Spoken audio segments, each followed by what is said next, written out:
Abraham பார்த்து ஆண்டவர், உன் மகனை பலி செலுத்து அப்படின்னு சொன்னோடனே சந்தோஷத்தோடு தன் மகனை கூட்டிட்டு போறார் மோரியா மலைக்கு. ஆனால் சோதோம் பட்டணத்தை நான் அழிக்க போறேன் என்று சொன்ன உடனே அழுது கொண்டு நிற்கிறார்.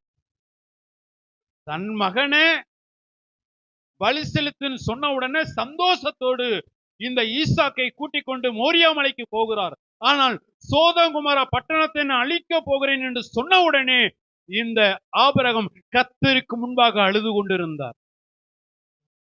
அல்லேலூயா. ஏன் அப்படின்னா, என் மகன் ஒருவேளை மரித்து போனாலும் பரலோகத்தில் அவனை பார்க்க முடியும்.